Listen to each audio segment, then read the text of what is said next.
If you find yourself wishing that you'd started to build and grow your wealth sooner, you are not alone. It is a real skill set to be able to think of your future self and practice that level of financial self-care. It's one thing to be able to pay your bills and stay on top of your mortgage or your rent payments and all of this. It's a whole other level to be thinking about yourself 10, 20, 30, 40, 50, 60, 70 years down the road. It's just a completely different set of skills.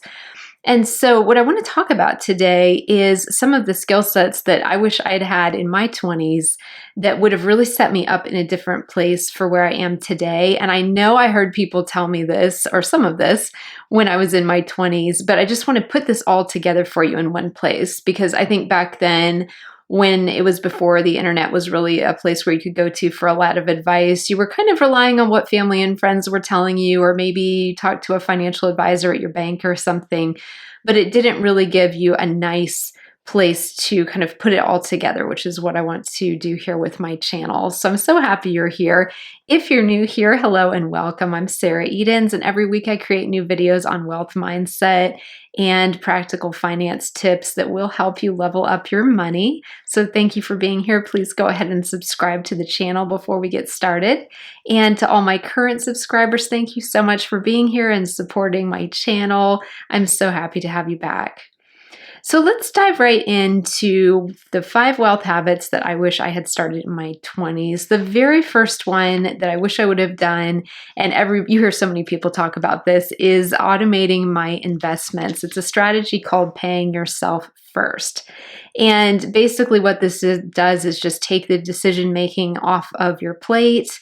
You don't have to think about if you have money to save or invest, because a lot of times people will spend all their money and then be like, well, I have nothing left this month to save or invest, and so I guess I just won't be doing that this month. The strategy that I wish I'd started in my 20s was to, and I did this somewhat, just not consistently, was to have that paycheck allocation come off the top of my paycheck, go straight into my 401k. You get the tax advantage and the tax savings there, and then it just continues to grow decade after decade after decade as you continue to invest because of something called compound interest, which is basically just money magic of your money continuing to grow in those investments accounts, as well as long as they are managed wisely, set up correctly, all of that. Obviously, this is an investment advisory channel, but it's a huge thing to be able to take advantage of compound interest. And I just wanted to walk you quickly through some of the numbers about how this is such an incredible way to build wealth if you start now. So if we look at the long-term US stock market returns, we'll just look at the S&P 500 index. Nominal return before inflation is about 10 to 11% per year over the past 100 years. So they're just talking about what rate of return you can reasonably expect on your investments. The real return after inflation, and I would say this is more what I've experienced personally, is about 6 to 7% per year rate of return on average. So what you might get and then what inflation adjusted return is going to be are going to be slightly different. But basically, let's just assume 7% just for the sake of argument here. So here's what it would take to hit $1 million by the age of 60. If you started investing in your 20s, and let's just assume a 7% rate of return. So if you started at 20, you would have to invest about $381 a month for every single year. And then by the age of 60, you'd have $1 million in your investment portfolio. If you start at 30, you have to invest quite a bit more because you're playing catch up, right? So you'd be investing about $820 a month to have that $1 million portfolio by the time you're 60. And then if you start at 40, look at how much more you have to invest now, right? You have to invest about $1,920 a month, each and every month, until you hit 60 to have that same beneficial advantage of compound interest and be able to then have an investment portfolio that's worth $1 million by the time you're 60. Now, obviously, lots of stuff can change this too, but just for sake of argument, that's how stark the difference is when you start investing in your 20s. If you just buy, a standard S&P 500 based index fund and that's all you ever did, versus in your 30s versus in your 40s. And of course, there are some things that can affect this too, such as market downturns, all of this. So obviously it's not a guarantee that you're going to be a millionaire by 60, but this is just the math that a lot of financial experts look at when they're trying to get people to invest in their 20s. I think one of the big hangups, and why I didn't do more investing in my 20s as well, is because I just did not have a lot of money. I was on pretty low salaries right out of college. And so by the time I was trying to pay for a semi-decent apartment, or buy groceries or buy gas, that would kind of eat through my entire paycheck. So we've all been there before. I'm sure everyone has their own stories about their first jobs. So a lot of times people don't start really investing in their 401ks and their IRAs until they're maybe in their 30s. And that's maybe the time when they've got some income freed up from just meeting their day-to-day needs, that they can finally start to do some investing. And even if you've waited until your 40s to get serious about investing, that's okay too. You just have to invest a lot more and put a lot more in to then have compound interest work for you as well.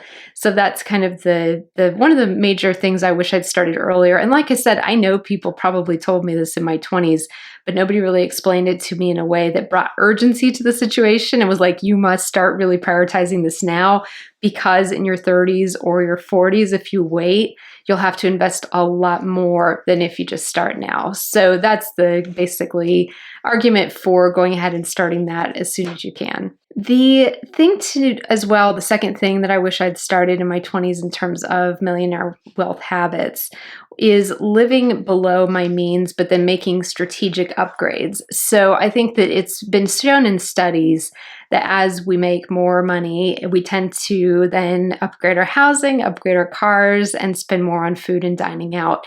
And those are all great things, but lifestyle creep is real. And especially today with the high cost of living, it's a real issue. And so it's important to just, as much as possible, try to live at or below your income rather than living above it, and really have that extra money freed up again to be able to really put into your investments and really funnel away there for your future self so that you've got a retirement. Because there's just so many companies these days that the only retirement hope you have is a 401k matching plan. Pensions have just really gone away for the most part, just because companies cannot afford to pay long-term retirements for decades and decades anymore the way they used to, maybe for our parents or our grandparents. And even Social Security and things like that, there's a lot of question about kind of what the government's going to be doing with that and how much value that's going to add to all of us when we get eligible for Social Security down the line in the 2030s and 40s. And so it's really, really never been more important than now to go ahead and really lean into investing. And again, sooner you can start that, the better. The third millionaire wealth habit that I wish I had started in my 20s was to build multiple streams of income. Now, I will say one of the reasons I did not do this sooner was because everything didn't used to cost so much. So I feel like this is something that has become more of a high priority for people in the last 10 years than it was back when I was in my 20s, because cost of living just wasn't so high. We're at the highest cost of living right now since the 1970s. So in our adult lifetimes, if you're in my generation, we just really haven't experienced, groceries and housing and all of this stuff costing an absolute arm and a leg these days. And depending on where you are in the world, you may be feeling this as well. I'm sure. I know it's kind of a global repercussions right now.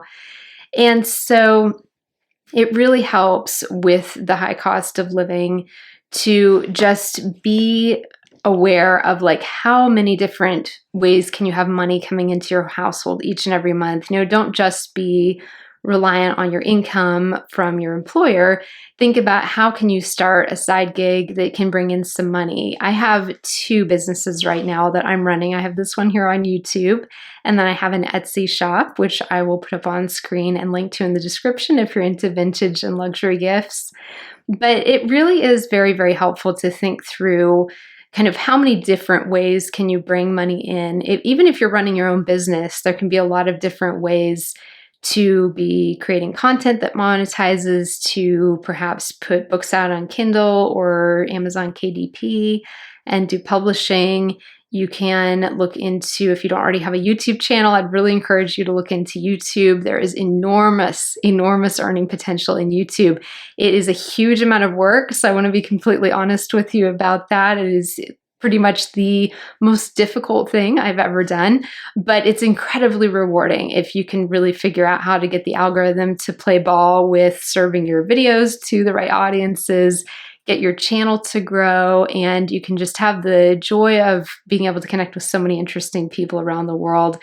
So definitely check out YouTube.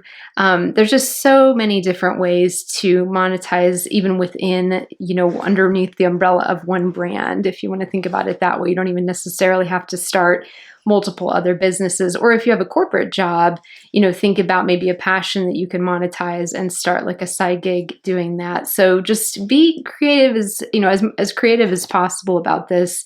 But and I know that cost of living is just outrageous right now with kind of no end in sight. And so I think it's been more and more on my mind of how I can continue to have more and more money flowing into my life from a variety of different businesses, a variety of different sources, and just continue to then be financially resilient that way. It's a huge thing that is a great to start just as soon as you can.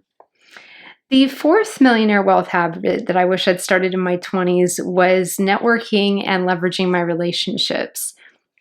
This is a really, really key thing. There is wonderful potential now with the internet to be able to network, particularly on LinkedIn. I cannot recommend LinkedIn highly enough. I will put up on screen and link in the description to my videos that I've done and my whole mini masterclass on LinkedIn. And it is just an absolutely wonderful place to connect with people, find new opportunities for yourself, for your brand. If you have a corporate job, be able to connect with other people in the industry and kind of keep on top of, where your industry is headed with all the revolutionary changes we're having these days. And so it's really, really good to just begin to really lean into networking. You can also look into membership groups, like paid groups. I just joined one this past month called Entreprenista that I will put up on screen and link to in the description as well. I've connected with so many wonderful female founders there who have just been a joy to be able to connect with.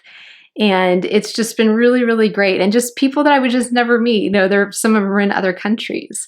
And so it's really fascinating. And just the collaborations that come out of that is just wonderful. So there is just a networking group out there for everyone and every industry and every personality. And, just kind of look around and see what looks like a good fit for you. A lot of the paid groups will offer free 30-day membership trials. So I would always highly advise that you look for that. Make sure that you can get your money back if you go to a few meetups and it's just really not for you.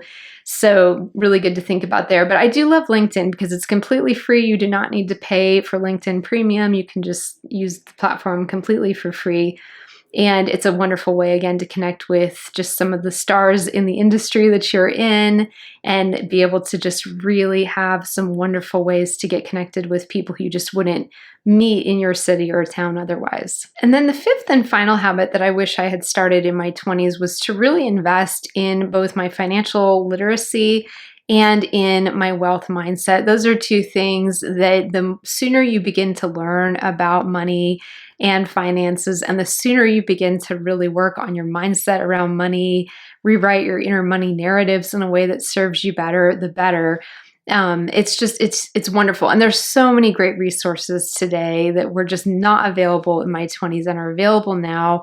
We have this amazing, amazing wealth of resources of people who are sharing everything they know and everything that they want to share with the world to help others be successful as well when it comes to finances and money mindset, along with every other topic out there, right? And so we're very fortunate to be living in the day and age in which we're living.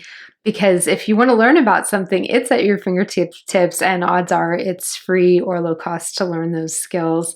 So it's learning is really a lifelong process too. I feel like every time in my life when I think I'm done learning, I find a new skill set that I need to learn, and then I'm suddenly there taking a class or in therapy, learning a new skill set relationally or for emotional intelligence or, what have you. But it's just learning is just a joy. And it really is a lifelong commitment that I have for myself to continue to constantly grow and evolve and level up as a human and become the best version of myself and be able to give that back in turn to helping make my little corner of the world here on YouTube and my corner of the world in general a better place. So thank you so much for joining me on this journey, and I wish you abundant wealth, and I will see you again soon in my next video.